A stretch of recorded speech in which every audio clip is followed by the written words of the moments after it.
এক ঝুড়ি আম। এখন আমি এক ঝুড়ি আম খাবো। নমস্কার বন্ধুরা, পথভোলা রঞ্জনে আপনাদের স্বাগত। আমি এখন এক ঝুড়ি আম নিয়ে বসেছি খাবো বলে। একটা একটা করে আম ছাড়াবো আর খাবো। এখন আমের মরশুম, আম খেতে আমার দারুণ লাগে। একটা একটা করে আম ছাড়াবো, খাবো, আপনাদের দেখাবো।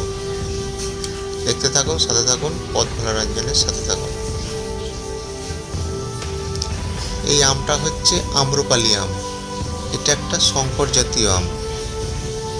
আমরা হিমসাগর, ল্যাংড়া প্রভৃতি আমের নাম শুনেছি। এটাও এক ধরনের আম, এর নাম আম্রপালি আম।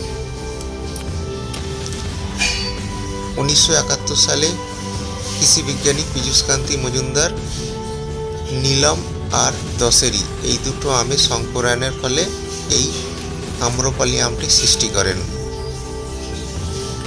একটু টক এবং মিষ্টি দুটোর মিশ্রণে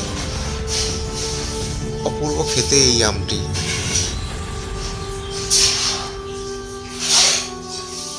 এই আমটা আকারে একটু ছোটই হয়, কিন্তু অসম্ভব সুন্দর খেতে। একটা খেলে মন ভরে না, বারবার খেতে ইচ্ছা করে এবং অনেকগুলো করে খেতে ইচ্ছা করে, যেমন আমি করছি। আমি যখন বসি এরকম এক ঝুড়ি নিয়েই বসি এবং একটা একটা করে ছাড়িয়ে খাই।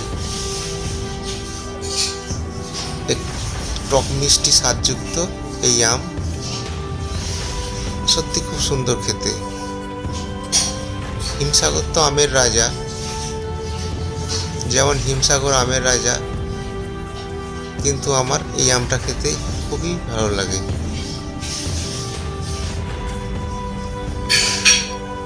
আপনাদের কার কি আম খেতে ভালো লাগে কমেন্ট বক্সে জানাবেন।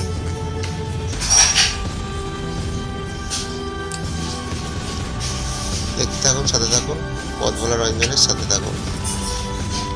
আর দেখতে দেখতে ভিডিওটা আপনাদের ভালো লেগে থাকে তাহলে লাইক, শেয়ার এবং কমেন্টস করবেন। সাবস্ক্রাইব করতে ভুলবেন না। আমি রঞ্জন ব্যানার্জি, আমার ইউটিউব চ্যানেল পথভোলা রঞ্জনের সাথে আপনাদের আজকে আম খাওয়া দেখাচ্ছি।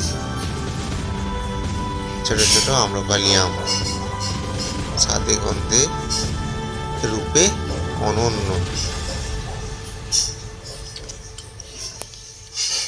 এই আম খেতে খেতেই এখন বিদায় নেব।